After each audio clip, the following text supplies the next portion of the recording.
презентацияға арналған ең пайдалы 10 фишка. Біріншісі суреттерді қиып алу. Қалай бір деңгейде осылай қиып алуға болады? Ол үшін главнаядан, фигурадан өзіңізге қалған фигураны таңдап алыңыз. Мысалы, мен осылай дөңгелек етіп алғым келді. Және осы фигураны 3 суретке де қойып шығамын. Так, енді екі фигурамен сурет белгілейміз. Жоқ, ең бірінші суретті белгілейсіз. Сосын Ctrl-ды басып фигураны белгілейсіз. Формат фигурадан пересечениені басасыз. Картина, фигура, формат фигуры, пересечение. Картина, фигура, формат фигуры және пересечениені басасыз. Енді осыдан кейін мінекей үш картинамызды қиып алдық. Бірақ енді түстер әртүрлі. Сол үшін формат фигурадан свет и осындай черно-белый светке ауыстырайық. Енді айырмашылық бар. Үшеуі мына жерде бір деңгейде, ал мына жерде үш сурет әртүрлі деңгейде. Осы формат фигурадан обрезканы басып, осылай бір деңгейге келтіріп шықсаңыз болады.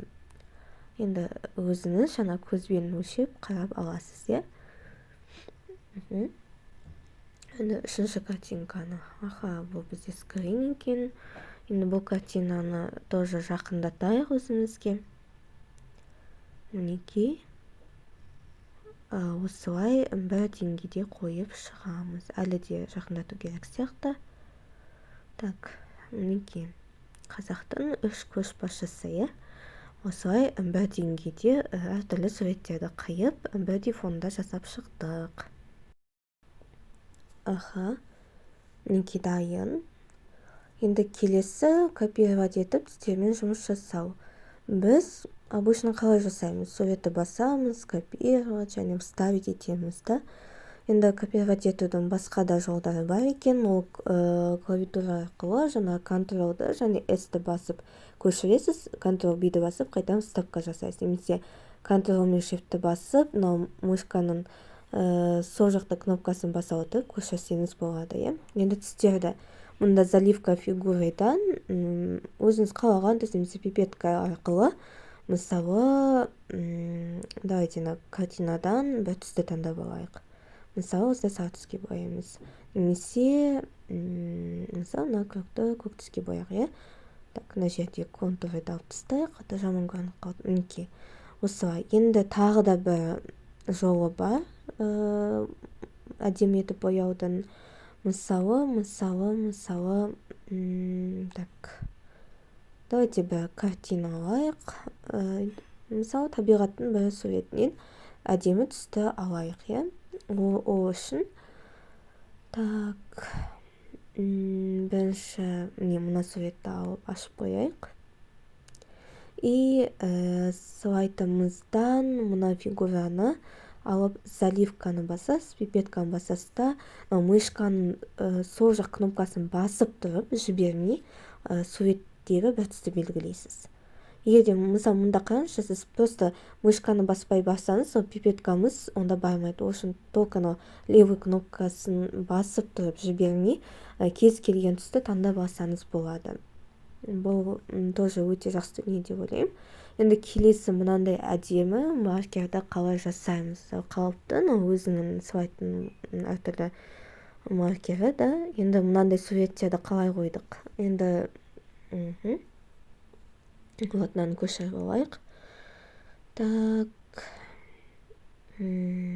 осыған мысалы кіресіз маркерге и осы жерде рисунок дегенді басасыз. Из файла, так, файлдан өзімізге ұнаған бір картинаны таңдап алсақ болады.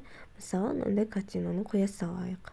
И окты басасыз. Көрдіңіз, әдемі бір тоже ерекше дүние шығады деп ойлаймын. Мысалы, давайте осыны өзгертіп көрейік. Список, осы жерден рисунокты басасыз. Және осы жерден мен қазір презентейшнның несін қойып көрейін. Логотипін. Мінекей осындай әдемі дүние шықты. Дәл осылай сіз басқа да картиналарды қойып, өз маркеріңізді жасай аласыз. Келесі мынандай диаграмманың анимациясын қалай жасаймыз? Мысалы, көрсетейін, сразу анимациядан алып тастайын. Қарапайым анимация. Енді мына жерден анимациядан параметр эффектов дегенді басасыз, и осы жерден қалағанша өзгертуге болады екен. Мысалы, слева деген бассаңыз, осылай сол жақтан шығады. И параметр эффектовтан, мысалы, по категориям деген бассаңыз болады. Категория бойынша диаграммаңыз шығады екен. Дәл осылай басқа да элементтерін пайдаланып көрсеңіз болады. Бұл анимацияны, сіздің слайдыңызды ерекше қылуға арналған керемет дүние деп ойлаймын. Мінекей осылай жасап міндетті түрде істеп көріңіз. Мысалы, параметр эффектов, мына эффектіні көрейік. Мінекей. Енді неше түрлі етіп жасауға болады, ол өз қиялыңызға қарай. Енді келесі мынандай обрезканы қалай жасаймыз, қалай ерекше етіп жасауға болады. Ол үшін, мысалы, мен картиналарды көшіріп алайын. Үлкейтіп алайын. Енді вставкадан мына жерде значки деп тұрады, соған кіресіз. И өзіңізге ұнаған, қалаған иконканы таңдап алыңыз. Мысалы, қазір мына жерде загрузка болып жатыр, күте тұрайық. Жалпы, кстати, мұндай значоктар кейбір неде PowerPoint-та болмайды, себебі ол соңғы обновлениеде пайда болған дүние. Өте керемет дүние, маған ұнады. Жалпы, значоктың ішінен сіз кез келген иконканы таңдай аласыз. Мысалы, мына жерде мен осындай ағаштың иконкасын алайын, вставка жасаймын. Қазір мына жерде пайда болады. Вот, шықты. Оның өлшемін үлкейтемін, өзімен ыңғайлы болу үшін. И мына жерде преобразить фигуру дегенді басасыз. Дальше, как обычно, картина, фигура и пересечениені басасыз. Формат фигурыдан мінекей осындай әдемі суретіміз дайын болды. Немесе сіз мына жерге кітап деп жазайық. Мысалы, мәтінді де осылай қиып алсаңыз болады. Оны алдыңғы сабақтарда да көрсеткен болатынбыз. Тағы да бір қайталап өтейік. Мысалы, осы картинаны қайтадан көшіріп алайықшы. Мінекей мына жерден задний планды басасыз, сол кезде жазу алдына шығады, тоже пересечение жасаймыз. Мінекей осындай әдемі сурет шығады екен.